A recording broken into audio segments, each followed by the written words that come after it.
நேற்றுக்கு சொன்ன கதை எப்படி இருந்துச்சு? அதே மாதிரி இன்னொரு கதை சொல்லட்டுமா? ஒரு அம்மா எப்பவுமே எதிர்மறையாக தான் யோசிப்பாங்க. அப்படி நடந்துருமோ இப்படி நடந்துருமோ அப்படின்னு சொல்லிட்டு கொஞ்ச நாள்ல அவங்க எதிர்மறையாக பேசவும் ஆரம்பிச்சிடுறாங்க. அதனால அவங்க வீட்டில இருந்தே அவங்கள ஒதுக்கி வச்சிடறாங்க. இதெல்லாம் அவங்க போய் ஒரு சாமியார்கிட்ட சொல்றாங்க. உடனே இந்த சாமியார் ஒரு பெட்டியை கொடுத்து, இந்த பெட்டியை திறந்தீங்கன்னா உள்ள இருந்து தேவதை வரும், அதை பார்த்தீங்கன்னா எல்லாத்துக்கும் தீர்வு கிடைச்சிரும் அப்படின்னு சொல்றாங்க. உடனே இவங்களும் இவ்வளவுதானா அப்படின்னு சொல்லிட்டு பெட்டியை திறந்தா உள்ள இருந்து ஒரு கருநாகம் வருது. உடனே பயந்து போய் பக்குன்னு அந்த பெட்டியை மூடிட்டு சாமியார்கிட்ட சாமியாரை உள்ள இருந்து தேவதை வரும்னு சொன்னீங்க, பார்த்தா உள்ள இருந்து கருநாகம் வருது அப்படின்னு கேட்குறாங்க.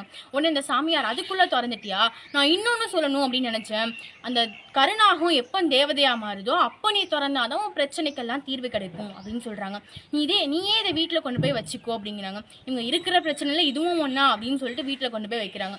3 மாசம் ஆகுது, எந்த மாற்றமே இல்லை. உடனே இவங்க திருப்பி சாமியார்ட்டே கேட்குறாங்க.